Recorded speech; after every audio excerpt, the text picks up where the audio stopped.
switches like this off in high profile best of fives, like if you actually get to that like dream state, that's insane, right? And I think that that's what T1 is trying to do thus far. Clearly hasn't really worked out, but I would also encourage everyone to, I think that what we're seeing here yet again is T1, I think, is going to commit to this rotary style of play.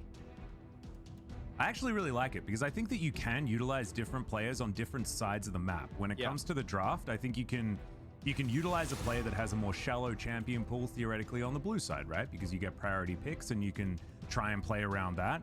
And you can force different mind games onto your opposition, which means that they have to continually rethink how they handle these drafts. So I agree with you. I think that if you can do it effectively, it's very powerful. However, we haven't necessarily seen it work in the past, right? Like Afrika is the perfect example of it just not working because they tried to play their 10-man roster and it just, you know, it went from mediocre to mediocre every time it got switched around, and it felt like the cohesiveness, like you were talking about, just wasn't there. But we are well and truly into the pick and ban right now as Kalista, Na, and Azir all banned away from NONGSHIM, not allowing those priority first picks on these solo lanes to come through. And the Talia and Olaf both taken away. So once again, a bit of a jungle focus when we saw the bans go elsewhere last time around. Expecting a Thresh or a Phalios ban here. If you don't as T1, then I would like to see them pick it away, because I think that regardless of what the first pick is going to be here, because I don't think NONGSHIM is going to first pick... Oh, well, never mind. I was like... I think they sort of have to, right? You do, but it's NONGSHIM, and I kind of figured that they would just go, actually, we don't care, we want Docdom on Aphelios. Because now you're giving Aphelios Thrasher over, which I think T1 can lock in here without being really afraid of anything in particular. I mean, Teddy is also one of our best Xayah players. That is true. At the same time, so they might just go for the matchup choice. But you're right. I mean, the sky's the limit, really, for what they want to do. And you can see that they're taking a bit of time to deliberate on what this pick's going to be. Udyr going to be the first lock-in, actually, as Elam's going to take that one away for himself. This is very curious, because Pino could just do the same thing to Elam that Elam did to him in game 1. I do agree, but I think a lot of that also came from the subpar lanes that were picked by NONGSHIM. The Renekton in particular, but also the Victor in the Azir early doesn't really have control of the lane. And if you do have winning lanes, then Udyr can do a lot more. And I think a TF would be a good one. Depends, of course, on the matchup that you get, because there are some matchups that into TF can get that prio early, but post 6, Udyr will be able to move around the map with impunity, right? And will be able to be backed up very easily, and that's when you can really kind of accelerate. And picks like Udyr, they need that early game to go well if they want to achieve like that kind of snowball. And in Nidalee pick here... Yeah, I mean, the Renekton coming a mile away. This is, again, I think if this is the first game and NONGSHIM go for this, I'm completely okay with it. But considering how the first game went, I'm not convinced that they can actually pull this off, right? Like, I'm not convinced they can pull off the Renekton Nidalee, exploit that power, like topside power, to the way that you need to if you really want to get any leverage out of these picks. Well, we'll see what they do. I think this Xayah pick is exactly what they needed to do. You didn't want Teddy's champion pool to be too pinched, and Kai'Sa is just way too strong if you don't get a decent answer. So Xayah, of course, very understandable. And now we might see supports on the chopping block, but I imagine NONGSHIM probably want to take away some of these counter picks into the Renekton, make sure that Zeus is as uncomfortable as possible, because I think targeting a rookie, especially, you know, when he's, what, 17 and 4 days old? Yeah. You know, it's certainly a place where you could potentially find weakness. Didn't see it in game number 1, but could be an opportunity here in game number 2 as the Leona to be taken away. And this is sort of what we're expecting out of T1, making sure that Teddy and Keria have the best possible lane for themselves. Also kind of setting up a Rakan pick, right? Like banning away some of the Rakan counters preemptively so you can force that out. That is a very classic Renekton pick that's or counter that's banned there. Goodbye, we say to the Quinn. Even though, I mean, we keep coming back to this, right? But like the Quinn, it feels like such a knife's edge matchup against the Renekton, even though it's technically favored. But if you look at Zeus's form in that first game, I'm actually pretty happy that NONGSHIM don't take the risk. I would not mind another topside ban here. because, as already mentioned, if you do get a good matchup here, because this is of course the power of the Renekton, right? Like, he locks away. There's a lot of picks that you can't take into him. You can of course always put Zeus on the Ornn, but that does mean that you're forfeiting a lot of control over your lane. There is Rakan then, because as we said, that was kind of what they were signaling towards, and I don't really think that you want to give the Lovers duo to Teddy and Carrier, because we already saw in the map movie, if you didn't see that yet, you really should, the amount of spacing and like team fight prowess that Teddy has. Because Gumayushi, yes, his laning is amazing, even though last game he had a rough one. This though, I'd be a big fan of this. I'm already in love with this player. Zeus, what a lord. Even better. This certainly does manage to crush lane as well. It's not bad. I actually would have loved Camille, just because Twisted Fate Camille, such a good combo. Camille lanes relatively well into the Renekton. Can get a little bit rough. Yeah. But you certainly outscale pretty hard. I agree. But I think Jace is fine. You can still put on a lot of pressure, and it does give them a lot more poke around objectives at the same time. I think with the Camille, the problem is that, like, in a vacuum, that matchup is pretty volatile, because Renekton with his empowered W can really make your life miserable if you try to go for the short trades that Camille likes to do with Grasp and a shield. And then I think Zeus can pilot that okay, but then if Peanut visits a top lane and you get ahead as Renekton, like, that's not playable. And I think the Jace is going to be able to, yet again, is going to draw a lot of pressure. But I feel like T1 and Zeus in particular, after that first game, I don't mind him drawing pressure. Like, throw all the pressure his way. That's completely fine. And this is really interesting, because now all of a sudden there technically is flex potential here, because this Set and Renekton duo, I'm expecting it to be Set mid, Renekton top, but you can in theory flex it around. Yeah, this is a very interesting one. This is making sure that Peanut is going to be the carry, right? Doctorm can build a lot of magic damage as well, so if you're looking at damage variance and being like, too much AD, it's not actually the case, really, because Peanut's going to be doing a lot of damage. We've seen his Nidalee before, and he is 100% a hard carry when it comes to this pickup, has been for years, in fact. As the Kaiser as well will be doing about 60-40 or something like that, AD to AP damage. So this is a really interesting situation, and we'll have to see where the draft is going to sort of shake out. As you're expecting Set mid and the Renekton top does make a lot of sense, and that's likely what we're going to see. However, NONGSHIM basically, there's two modes that you can play this. Either you snowball the early game, which, you know, is doable. You do have a lot of power in the setup that you have definitely with both your mid and your top lane. Your Rel makes it really, really easy for your Kaiser to like dive in deep and still get out safe. It's kind of mode 2 is just dive deep, right? Set Renekton into the back line, throw a Rel, attract and repel on top of it. But you're playing into Xayah fresh, and you're playing into a comp with a lot of kite back in the form of the Jace, the Twisted Fate, a lot of side lane control. This comp can also, I think the problem with the comp that you have here is that if you go for side lanes, you're facing into a TF. That's a nightmare, right? And if you're going to team fights, you're a dive comp into one of the strongest anti-dive AD carries combined with a fresh. That's not great. No, I'm a little bit perplexed as to this set pick. Seems to be something that Bay is happy to take into Faker's Twisted Fate, and the way I sort of watched this draft was just a battle for who can get priority early, right? Because that's what's going to help LM hold on to his relevance. I think that the Jace pick, for that reason, was a lot better, right? I was calling for things like the Gangplank, things like the Camille, but they come online a little bit later. You don't necessarily like smash the lane at level 5, for example. Level 2 Gangplank is terrifying, but level 1 Gangplank is level 1, of course. You saw the lock-in tournament, right? You saw what happened to Fudge. Poor guinea pig. But this is it's I'm not sold on the set pick mid, and we'll just have to see whether Bay has the correct answers as this match moves forward, because, you know, Renekton Nidalee does do a lot if they actually get the pressure towards the top side, and Jace isn't extraordinarily safe up there either, and he's going to be shoving most likely. Yeah, for Jace it's more about deterring, right? Like, if you actually get dove, you're in a rough spot. But Rich should not be able to do that unless Peanut helps him, right? Like in Renekton, I don't really expect Rich to be able to take control of the wave and through that find like a big stack of minions, crash it into the turret, and then dive that way. Because in the early game, you're not going to get it done. Maybe if you get like a good gank off. So there needs to be so much diversion of attention to this top side. But that makes it fairly predictable. And it's not like the bot side for T1 needs help. Now, if you look at T1's comp, there is, of course, somewhat of a lack of hard engage, right? Like, it's not a perfect comp, but overall, it feels way more well-rounded to me. Yep, we had a little bit of a delay getting in there, guys, but it has all been sorted out, and here we are for game number 2 onto the Rift, and let's see how it is going to go. I like that you bring up that there isn't a super large amount of protection for Teddy, but I think that it's going to be T1. If they're going to win this game, they're probably going to have initiative around this map, right? Like, that's just how a Twisted Fate composition works, and so I don't think that that's all that relevant.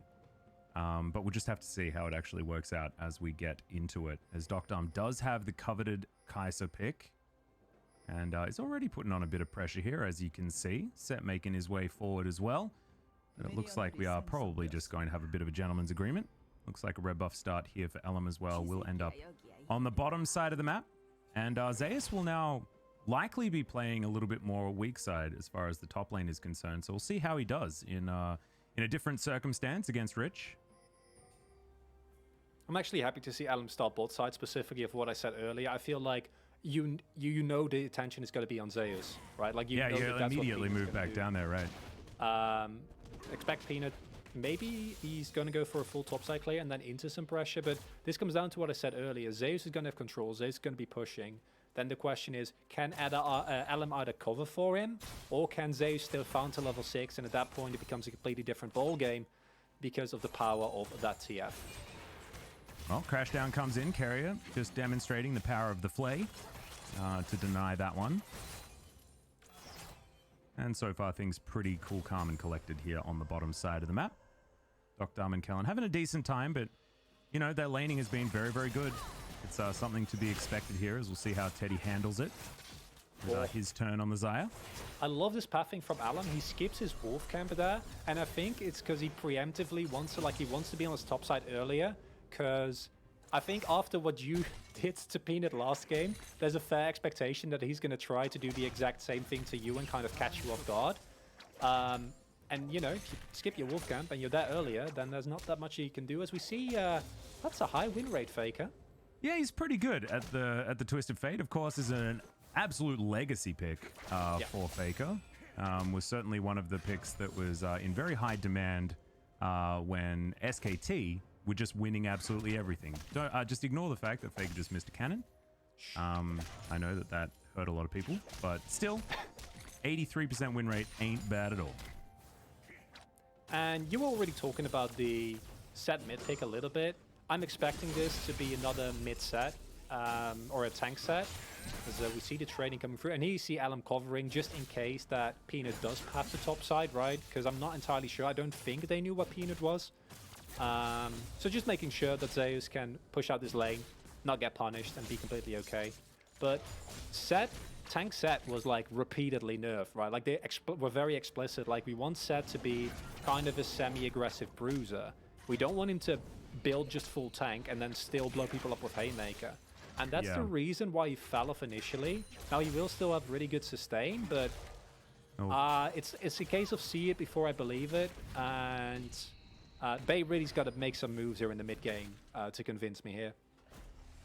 And we actually do have the proper skin. So LM, he knows exactly what's going on. Was hanging out as Hobbs for a little bit there. And very fortunate.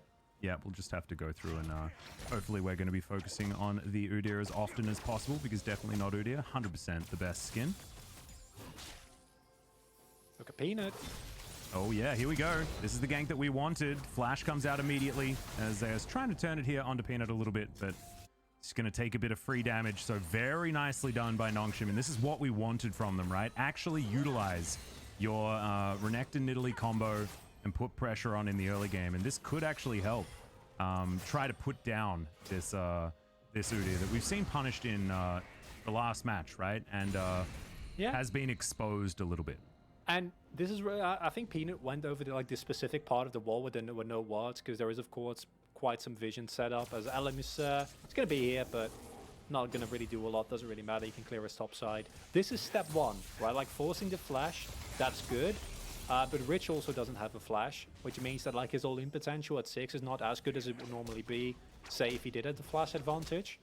And we're now approaching level 6. So that does mean that NONGSHIM, they actually need to punish the fact that Jace has flashed us, right? Because otherwise it doesn't really change the matchup. Zeus is still gonna be just fine, and in a little bit, I think a couple of means, looking at the Faker's XP bar, it's gonna hit 6. And then it becomes a lot harder to set up dives across the map. And Faker is still just trying to punish as best he can. You can see Teddy and Carrier having a decent time down here on the bottom side. As Kellen seems to be perpetually at 50% health, but he's going to chug through some of these potions and should be okay. And Zeus will gather that lane control back again, as you were mentioning. With the fact that it was a trade of flashes, certainly good news for the Jace, or at least not as bad as it could have been. As this is sort of how it goes for mid-set. You just soak as much damage as possible, use your health bar as a resource, but unfortunately, it hasn't necessarily looked too much like a counter pick. It's not like, you know, picking Kassadin into the Curse of Fate or anything like that, as finally a face breaker comes in. And Bay is going to be able to trade back quite decently, but you can see Faker now, with those wild cards getting boosted up, certainly able to take care of these minion waves very comfortably. And Elm utilizes the extra power that they do have with all of that wave clear and takes down a Drake. Yeah, this is also, of course, the power of Voodoo, as Teddy's probably going to flash. Yeah, is he going to make it? No, he's not. That's going to be first blood going over to Peanut. Right place, right time, and I'm not sure what Teddy was doing. Unfortunate time to go for a ward, I think.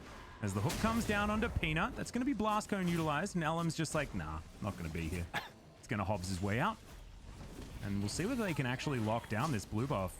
A lot of extra power here in NONGSHIM. Going to continue pushing the envelope. Yeah, filter's ready.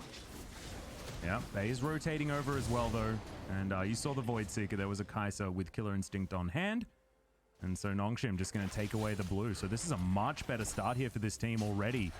100 gold in the lead. Not too much, but still way better than last game, where they really did start getting pummeled early.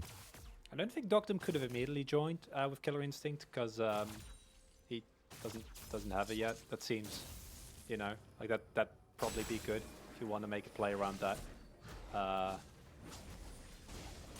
That said, I was kind of expecting you to, you know. No, mate. No, that was all you. Yeah. Okay. I was expecting a little bit more. I don't know. No, I was trying to joke around with you, but you can't see my. That's the problem with me being in my little quarantine room, right? Like I was trying to make a joke, and instead it looks like I'm just telling you, Atlas, you're not paying attention. What are you doing? And I would never do that.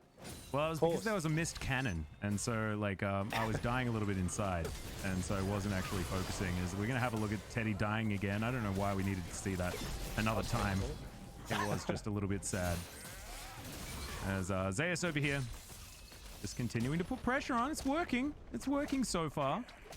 And I'm gonna stop looking at these cannon minions and try my best to pay more attention. I apologize, Chronicler. They keep betraying. No, this is on me. I should not try to make fun of you in my second cast ever. That's just rude. I just don't even hear it anymore. You know, if you try and make fun of me, that's why my self-confidence is so high, because I just don't hear negative feedback. Yeah. It's not a thing. Does mean that taking feedback quite difficult if I can't hear it. Yeah. But you know. But you also don't know that you're missing it, right? So you're fine. Yeah, exactly.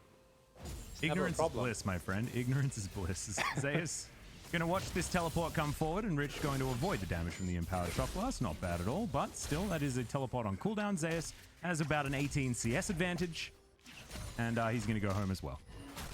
I'm now starting to get to the point where I'm like, NONGSHIM, guys, I don't think that the early snowball strategy has really worked out, right? I say, you know, Peanut, good for you. Go for that Rift Herald.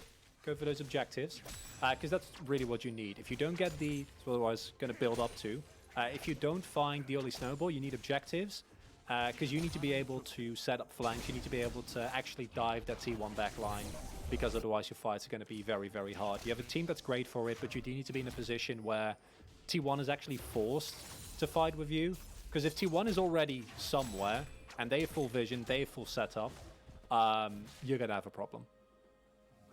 Well, here's the return, and Zeus, unfortunately, has his flashback up, so a little bit too late here as Peanut just going to back away, understands that this wave is going to be pushing towards safety for the Jace. There is a stun that it does come in, but Rich still taking a lot of damage there. To the skies comes in. Elm in a great position as Faker looking for a Destiny. Bay wants to get the interrupt, and he does so. Faker not going to make it up there. And now T1, they're looking to back away. Bay's going to take the inside track, though. It will be a 3 versus 2 as they get into the alcove. It's not where you want to be as Zeus goes down. Peanut grabs another kill. Facebreaker onto Elm, and he has to run for the hills. He does so, gets to safety. The flash out from Peanut. Good hook is going to land onto Bay, but he's pretty tanky right now. And T1 have to walk away with a dead Jace. And really, really well done. You saw T1. They were expecting that TFL to come through. That's why they were posturing forward. They could have, at any point in that engagement, said, okay, guys, we're just going to back off, right? Like, they were fine. They could have just gotten out. Instead, they got greedy. And I guess there we do see the value. Bay just immediately hits that ghost, hits the smash, and then Faker is standing there like, guys, I'm still coming, but it's going to take a while. And yeah. I think they should have sacked Zeus, excuse me, and just leave it at that. Because I don't think everyone has to die there. No, and I think it was, it was the right move. I liked Carrier landing that hook, but unfortunately it was onto Bay, not onto Peanut, who did have to flash. So there might be some follow-up opportunities, but this is a game certainly going much better for NONGSHIM. Teddy, though, he's going to be pushing in. His turn on the Xayah this time around. Dr. Feeling that pain as this laning phase has worked out very well for Xayah in almost every one of these matchups. As Teddy will take yet another plate. Yeah, so this is over here, hobbsing this guy down. Yeah, so this is my problem. Yes, you got 2 kills. That's very nice. But T1 is about to pick up the second Drake of the game. And because of the back timers that you hate as NONGSHIM, there's no way ever that you're contesting this. And those dragons are really, really important, right? T1 is going to pick up either a Mountain or an Infernal. Will be an Infernal. I really appreciate you giving me non-Cloud Drakes. Yeah, I mean, I had to work really, really hard today to try and get there, but I'm glad you appreciate it, because it was a lot of effort. We're going to see this one more time. So you see, they are going in so deep here with the expectation that Faker will be there. And this is where I feel like Alum could have just gotten out. Instead, they try and salvage the situation here, which I think is really greedy because a ghosted up Bay is always going to be way earlier. Now, Alum does get out, but 2 more flashes are invested. And I think the moment that cancel comes through, you just try to get out as soon as you can. Yeah. A little bit unfortunate that Faker had to use his flash as well, but he's got an unsealed spellbook, so now he's sitting on an Ignite and a Ghost, and so still has enough Summoner spells to be okay. Carrier over here just wandering very, very quickly through the mid lane as Bay pushes this one out and continues to put pressure on. You can see Faker's still winning as far as the gold is concerned, largely to do with being Twisted Fate and also having a CS advantage. But let's just see how this this mid game is going to unfold as we get there. Plates will be down in 1 minute's time. And already there's been a lot of control towards the bottom side when it comes to pushing the wave, but we haven't seen the CS gap really amount to much. And as you say, I feel like neither team is really running away with the lead here, but in my opinion, that will favor T1. If they play the same kind of clean game style that they were able to find in the first game, obviously they're not snowballing this time, they're not as in control. As we see a nice hook there. Yeah, Box actually comes down as well. Don't know whether Carrier necessarily needed to invest that one. As Alum, he's going to come round. See whether Tibber's mode is going to be in full effect. As Teddy might be able to take this turret actually, as Zeus is here. Rich rotates down and Peanut's going to continue his assault on the jungle. There's the showstopper though, as Zeus immediately having to flash away, but I don't think it's going to be enough. And Faker, he thought about it, but then he was like, nope, that guy's dead. And unfortunately, it's the opposite experience here for Zeus in game number 2. 0-2 now, as opposed to his phenomenal Gnar game. I wonder if... I think that Bay was standing on a ward. I'm not entirely sure why Zeus was so far up, considering that, the moment that Sat gets on top of you, you're very, very, very dead. Yeah. T1 do pick up the first turret block though, and that's going to keep them relevant in this game, but it's a much shakier game. With the TF, you kind of want to be always making the plays, right? Setting up the tempo. In terms of objectives, that has gone well. They give the Rift Tower, but they got the 2 Drakes. So T1 is still in a fine spot this game, but giving over more and more kills over to Peanut is actually kind of a problem. Because as you already pointed out at Champ Select, Peanut is the sole AP source. He went for the Night Harvest here, also would not have minded Luden's Echoes, which is a tech that I've heard can also have some value every now and then. And is he not on? Yeah, he's on a ward. Yeah. Just not really what you want, as I think No, there's not a ward there right now. But still, just capitalization there, as Bay just seems to be like clearing waves and entering the river, right? And he's been able to capitalize on it so many times. So he's going to go back. We'll see whether it's going to be first mythic completed here for the set, as LM thinking about interrupting, but unfortunately turns into a chicken, doesn't find too much joy, as Void Seeker will connect. Killer Instinct not going to be opted in for there by Doctor. That was close though. He could have, if he wanted to, but I don't mind that he didn't. The thing is, though, even though these skirmishes are going kind of rough, I say, as T1 goes in deep here.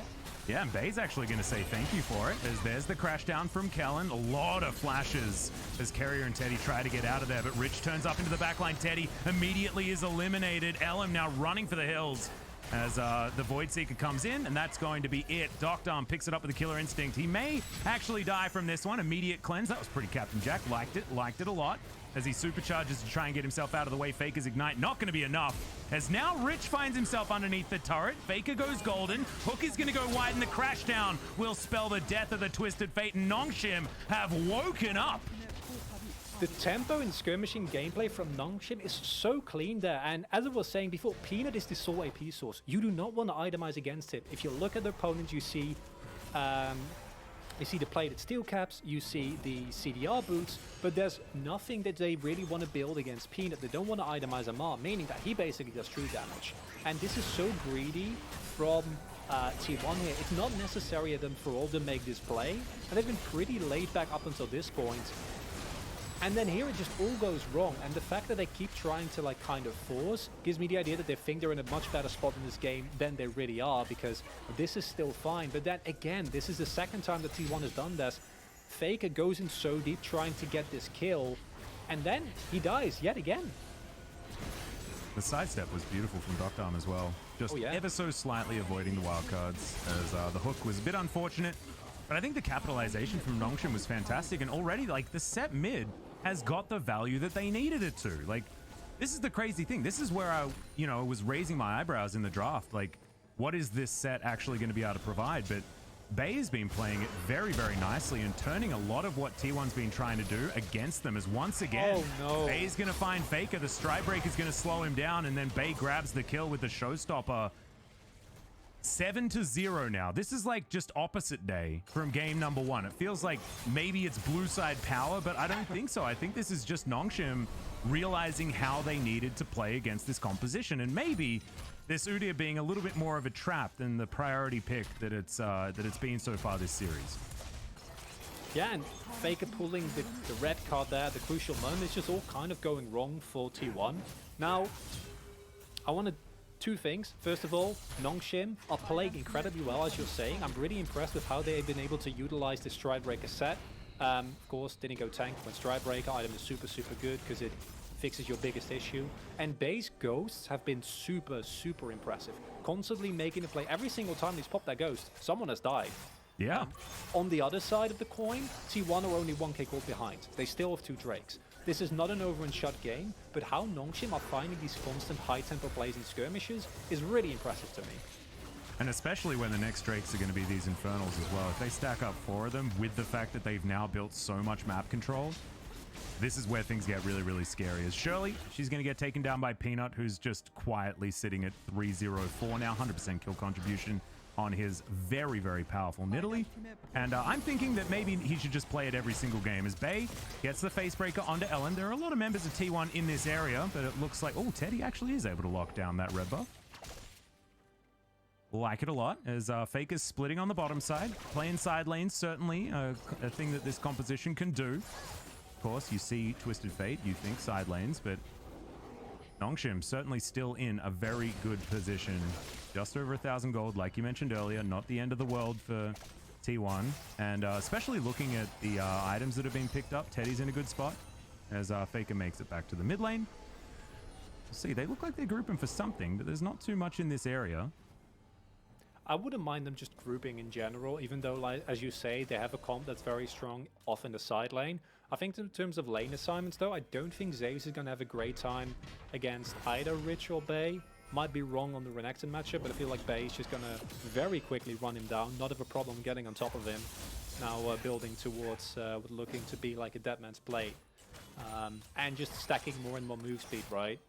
And if you avoid these high tempo plays when NONGSHIM blow up one member and then go after one by one the rest of your team, you might still be okay. As we already said, T1 can play this slow. They have a frontline in the form of Udyr, they have a lot of poke available, and they have Teddy, who in team fights should smash it, both from the champion perspective and also steady, right? Like that's his strength, that's what he does, that's what he's provided for T1. But that does require T1 to be on top of their game. They need to have vision, they need to know where NONGSHIM is coming from, because if they get caught, if one of them is not in the right place at the right time, NONGSHIM have like a steamroll comp that just runs over you in a matter of seconds through the mobility and through the absurd amount of damage coming out from Peanut. Yeah. Looking forward to seeing them try to capitalize on it. The Baron has spawned about a minute ago. I don't think anyone's going to be able to get to it just yet. But already you can see there are wards going down around the area as T1 do push out this mid lane. Gradually getting some control back as Faker pretty deep now, looking for Doctarm. Does grab him there as the rapid fire cannon has been completed, so you can do that from pretty safe range. Zeus down here on the bottom side continuing to just split as effectively as he can. Faker comes in, gold card, great timing, but the dice does come back. Not quite enough to lock down Rich there, but he's not going to be able to get back to this lane, and maybe an opportunity to get themselves a turret. Base splitting on the top side as well. This could just be a trade, if anything, unless T1 can win this 3v3 that is now going to be a 4v3 as Faker rotates over. Oh, look at Bay. He's going to come in from the flank. They don't have vision of him. Yeah, this is really dangerous. Voidseeker does come down. Teddy, Featherstorm very, very early as Bay comes on in. There's the flash. Looking for Teddy right now. Carrier is going to be taken down. Teddy finds himself in relative safety, and Bay has to use the showstopper. Not on the Xayah, which is absolutely the target that he was looking for. Blast Cone gets Faker to safety. Zeus is a little bit behind enemy lines, but he should be okay for the moment. As, oh no, I think they spotted him. There's the Voidseeker as well as Doctarm. Gonna cancel the back, and Zeus is gonna have to go for a run, I think. As Peanut, he's coming over, everyone collapsing onto Zeus, who's just like, nah, I'm getting this. We'll see whether he can actually, I don't know. Drake is spawning, like, they need to not go on him. It's 25 seconds, you can't give him this save point. Well, I mean, he does buy a lot of time, like you say.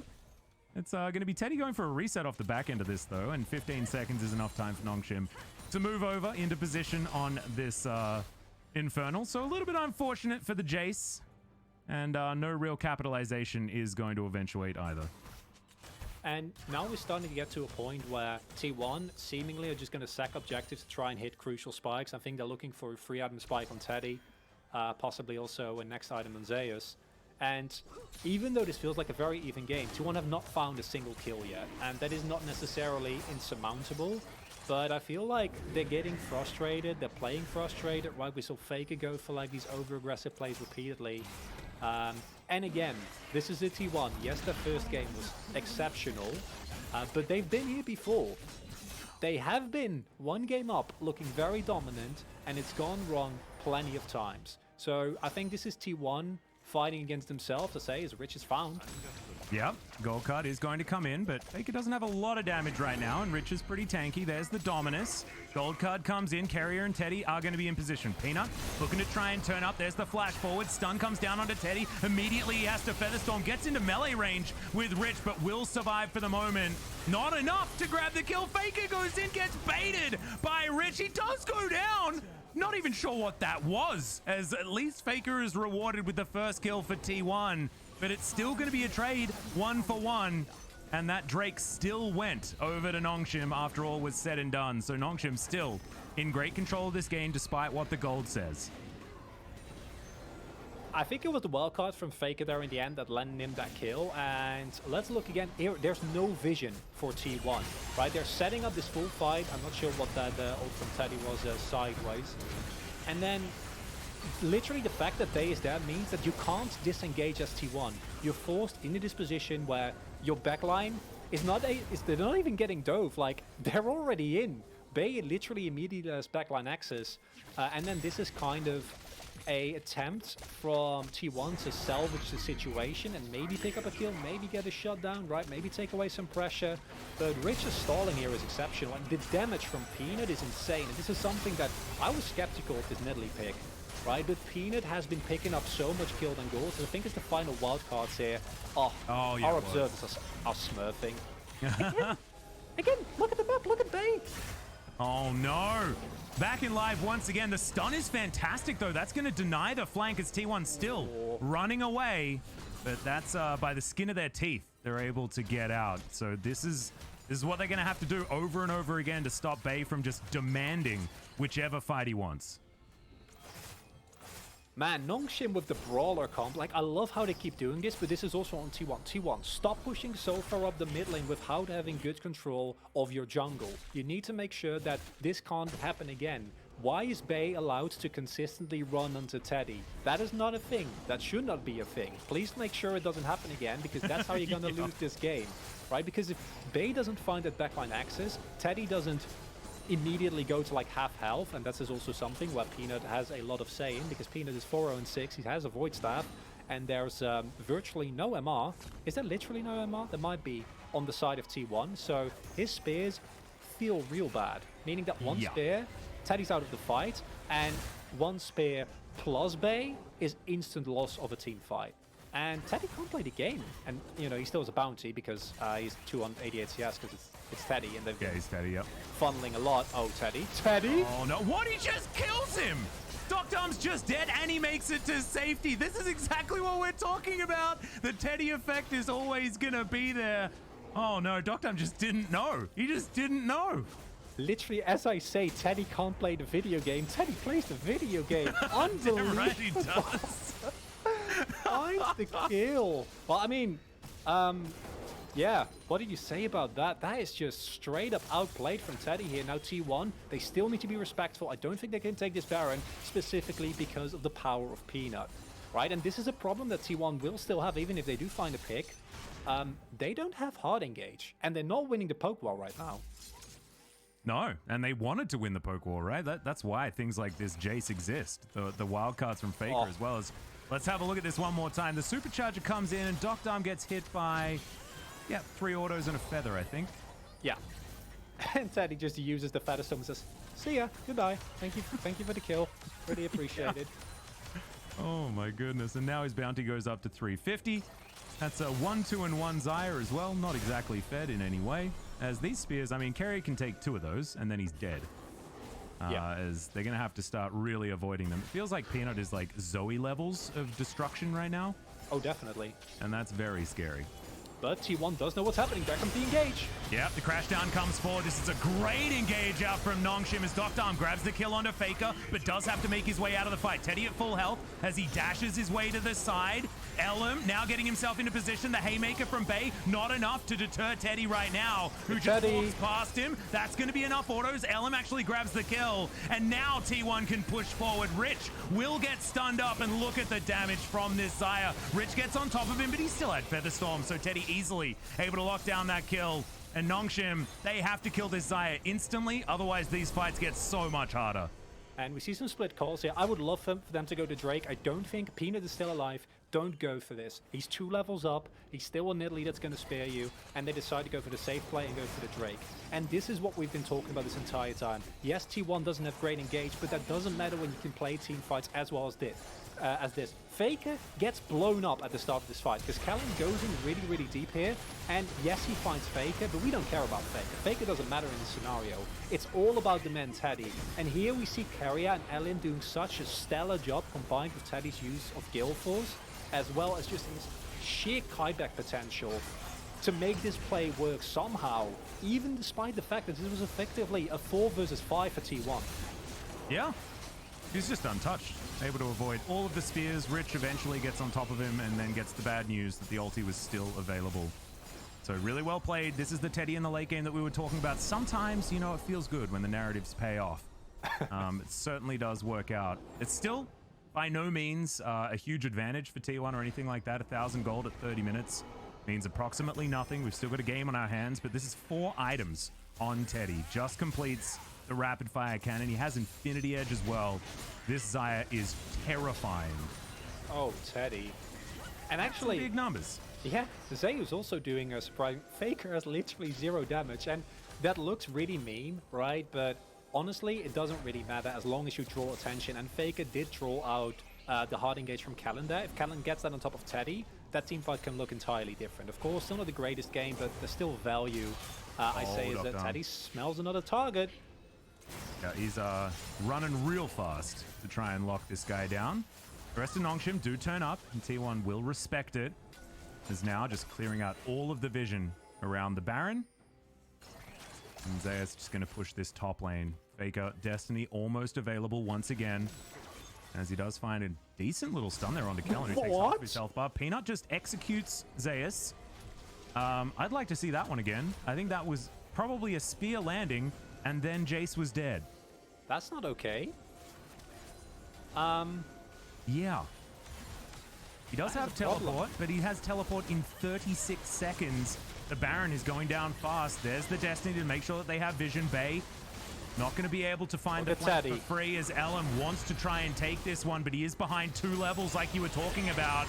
Stun comes in. There's the Magnet Storm crash down as Kellen gets a really good engage. Teddy finds himself again in a great position as Doctom gets behind him, but he's not able to execute.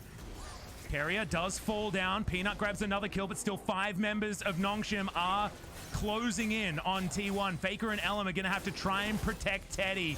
Can the Fountain Laser actually make it work? Good stun is going to land, and he will fall down. Rich grabs the kill. That is Ellum immediately falling afterwards. Zeus wants to try and be a hero, but he's not going to be able to. It's a double kill for Doctom. This will be the Baron, and NONGSHIM take a huge advantage.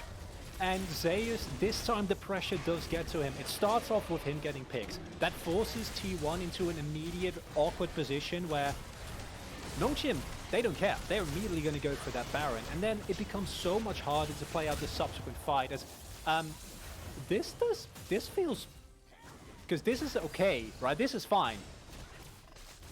That's, I don't know about that. I don't know how I feel about that. Lichbane Nidalee does fair bit of damage.